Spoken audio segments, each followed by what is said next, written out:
The setting of Age of Sigmar is rife with battle and mayhem, countless tales of heroism, desperate last stands, and villainy. But some of these conflicts stand out amongst the others.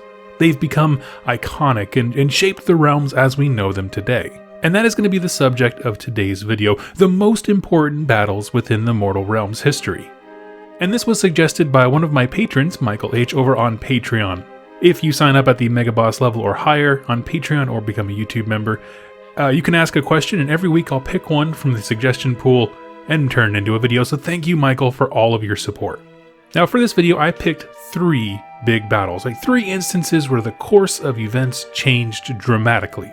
Or at least these battles are the perfect representation of changing events, and you'll see what I mean by that. I decided to do these in chronological order, and so we're going to start all the way back in the Age of Myth. The Battle of the Burning Skies has been an idea in AOS lore from the get-go, right? It's an integral part of the setting's history, despite the fact that there's no book that actually takes place during it. So to set up the events here, right, the pantheon of gods is led by Sigmar, and they were bringing an abundance of life back to the realms. Mighty empires of man and dwarven and elves were flourishing. They were creating technological wonders that pushed the boundaries of arcane science. It was a great time to be alive.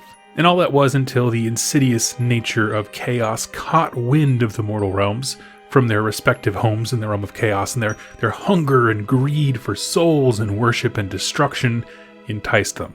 And so Nurgle, Khorne, and Tzeentch, as well as the Great Horned Rat, because Slaanesh was imprisoned by this point, descended upon the realms en masse. You can read a bit about this across a few points of lore, right? The core book has the entry of Nurgle, Khorne, and Tzeentch with Ghyran, Akshi, and Chaman respectively, and Red Feast is a novel, a fantastic one, that tracks Khorne coming into Akshi in more detail. I do suggest you go ahead and check that one out.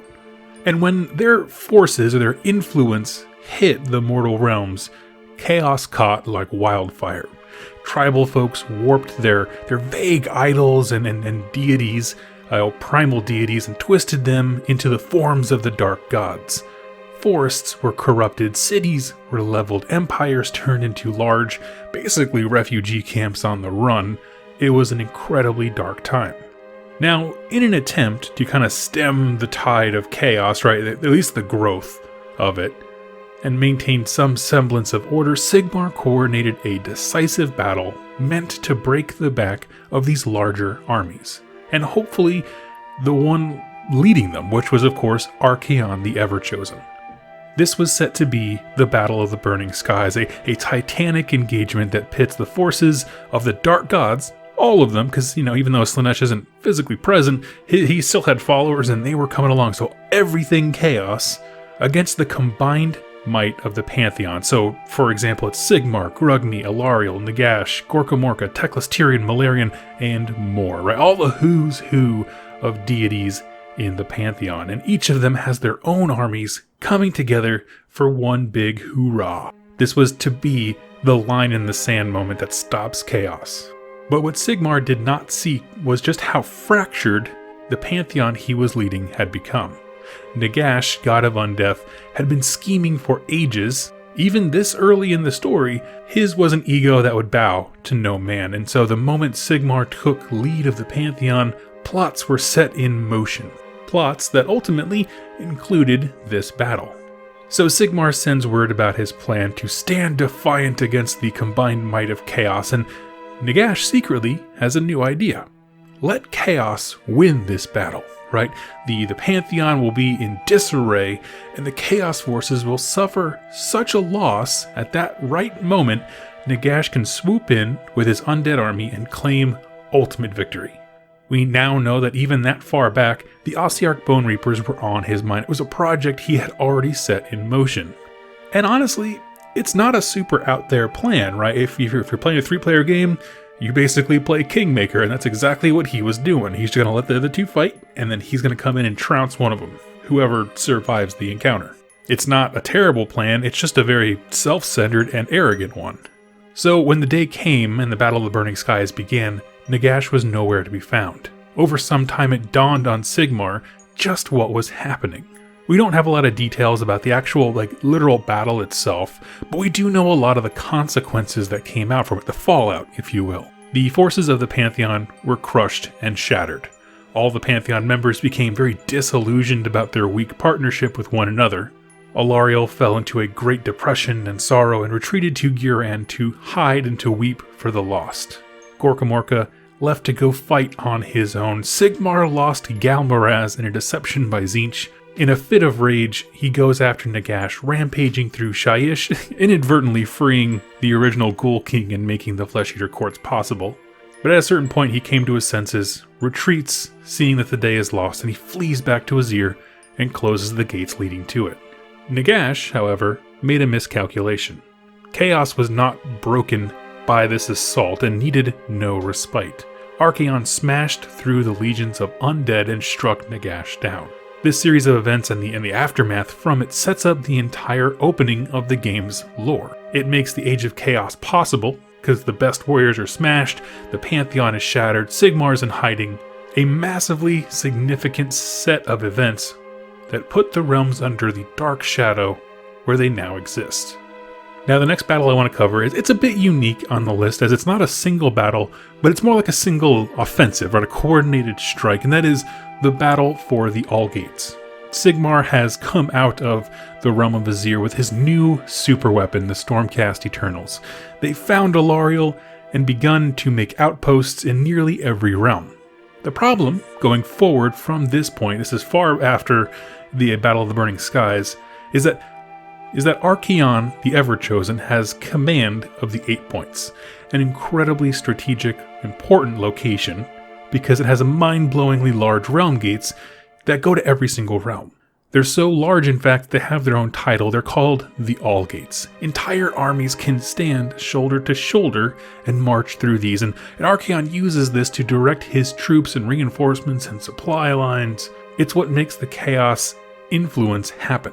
If the newly formed Pantheon, meaning after the Age of Chaos, Sigmar's trying to get the band back together, if they want to make any real headway in securing the realms, they need to shut those doors to cut off the main artery of Archaon's forces. And that's what the campaign book, The Realm Gate Wars, Allgates, covers. One coordinated effort, so one offensive, to claim or seal every Allgate there is. And I call it one offensive because it had to be timed perfectly. Sigmar knew that wherever Archaon was, that was never going to go well. But he can only be one place at a time, and so if we synchronize all these attacks, we can do some real damage. And this is where we see some of the coolest scenes in Age of Sigmar, right? Alarielle charging headlong into a Nurgle stronghold, crushing the Glotkin, Fire Slayers and Stormcast Eternals working together to stomp out Khorne fortresses, Archaon eating Stormcast Eternals, and Dorgar, his mount, is gobbling up their souls. Great creatures of Ghur thrashing wildly and denying any champion their ownership. It's super cool stuff. I did a video covering this, and you can find that in the description down below. But when all is said and done, Order shuts 2 of the gates successfully, Ghyran and Akshi. Chaos maintains 2, Chaman and Shyish. Destruction takes off with Ghur, and there's no reports back from Hysh and Ulgu, and of course Azir is just fine. This battle, or series of individual small battles, shaped the more current lore that we have, right? Because of this, cities were able to spring up, which we now have as the Cities of Sigmar army. It's why they're only in Ghyran and Akshi. And repopulation began. These small corners of the realms began to heal from the twisted forces of chaos, and Archaon's ability to manage the war across every realm was severely hampered. Now this last one as well is not necessarily just a single battle, but it is a single battle, but it's representative of events that happened across the realms, and that is the fight for Glimsforge. This comes most directly from the novel Soul Wars by Josh Reynolds, and it's one of my favorite books in Black Library. Nagash is back and making his power play to seize control of the mortal realms, a move that was ages in the making. A colossal black pyramid was constructed made from solidified death magic, and the plan was simple. Kill everyone, raise them as undead, use this now darn near endless undead army to fight chaos and win, become supreme ruler. Thanks to the conniving efforts of the Skaven, however, the ritual did not work fully. And the fully is kind of the interesting point here. It didn't kill everyone, but it did raise the dead all across each and every realm. Like a tidal wave, death magic rolled across every nook and cranny of this setting, right? Zombies crawled out of their caskets and skeletons rose from the ground. And most of all, disembodied spirits came into being. And this event is the birth of the Night Haunt as we know them as an army. There were ghosts and, spirits running loose before that, but this is when enough of them raised up, and then Nagash saw fit to make a Mortarch as well, and kind of solidify that as a fighting force. Priority number one at this point, since everyone didn't die, was getting as many undead soldiers as possible for Nagash. And so these suddenly appearing huge death armies are seeking out every tomb and grave and battlefield they can find, collecting the undead and trying to swell their numbers, because now Nagash is trying to make the best of this failed thing. Well, there's one city in Shyish that sat atop an immense tomb. The city was called Glimsforge, an outpost for the forces of order that was so important that had a permanent outpost of Stormcast Eternals guarding the people there. The rolling tide of undead, skeletons, zombies, and Night Haunt rushed towards this town, and what happens is a crazy awesome siege filled with peril, danger, backstabbing, cool fight scenes between several chambers of Stormcast Eternals and the undead masses. And I picked this one because, one, it's a great book. Go read it. If you want a great story that's representative of what's happening everywhere, it's fantastic. And I want to hit that note really hard that this is happening everywhere. So, for example, in the Fireslayer Battle Tome, when the Necroquake hits, mountains of undead erupt into action right at the gates of the Duarden. Skeletons began to sweep the oceans of Shyish looking for the Deepkin. Rotting bodies began to wander through the forests of the Sylvaneth. The forces of Khorne gritted their teeth at the lack of blood all these undead weren't shedding. It was everywhere. In fact, every battle tome that comes out since Soul Wars has specifically had an entry on how the Necroquake affected this army and what they had to do to survive it. That's how sweeping of an impact this was, and this particular battle is the book that kind of exemplified that, really. And so, like all these videos, I want to end by saying, why is these cool? Right? Why are these 3 battles really, really cool? I only picked 3, I could have done 5 or 6, but I wanted to stick to 3 because these are the biggest plot beats for Age of Sigmar. Well, for one, lots of infactions are involved. We don't really know what armies looked like during the Battle of the Burning Skies, but if you go even just a little bit more to our current time with the Allgates, you got Sylvaneth, Stormcast Eternals, Fire Slayers, there was Gargants involved in that, there was all these different kinds of races that existed at that time. They were all doing their own thing. A lot of lines were getting crossed. There's even a story of Seraphon coming down, destroying a Khorne warband, and then the Stormcast Eternals walk up, see all this dead around, they're like, what happened here? They have no context for it. It's because there's plans overlapping with each other. All these factions are involved, and it's so cool. Each one of these has also moved the plot forward, right? Battle of the Burning Skies has been a anchor of AOS lore since the game's launch.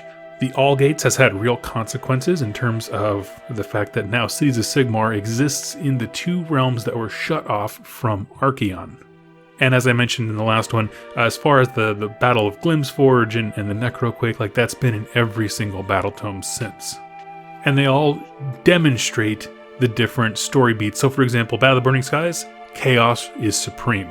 They are unchallenged, they smash the Pantheon, they're good to go. In the second one, the Battle of the Allgates, order strikes back in a very decisive, strategic way. And the last one, as far as Glimforge, is very representative of Nagash making his power play. These are the 3 story beats that we have gone through as viewers. For me personally, what I'm excited for is I want to see the next beat that puts destruction on the map, just as Nagash was put on the map this time around. What is the next linchpin moment, battle or siege or something like that shows that the forces of destruction are not just these kind of cattle to be struck down, for story fodder of just having an enemy you can kill namelessly. No, I want more than that. I want some meaty characters to rise and create meaningful events in the lore. Tell me, friends, what is your favorite battle you read about? I'd love to hear in the comments down below. Tell me why, and let me know what your favorite amongst these 3 is. Thank you so much for watching and listening. Have yourselves a great day, and happy wargaming. Hey everybody, I hope you enjoyed that video. It was made possible by the folks over here to the left. These are my top supporters over here on YouTube and on Patreon that keep this channel going. If you'd like to learn more about how to become a supporter and get some cool things in the process, like exclusive pictures and interactions with me and get your questions answered here on the channel, go ahead and click any of the links down below or the join button on the community page over on YouTube. Regardless of your choice, I wanted to thank you so much for joining me with this video, and I look forward to seeing you in my next one. Happy wargaming.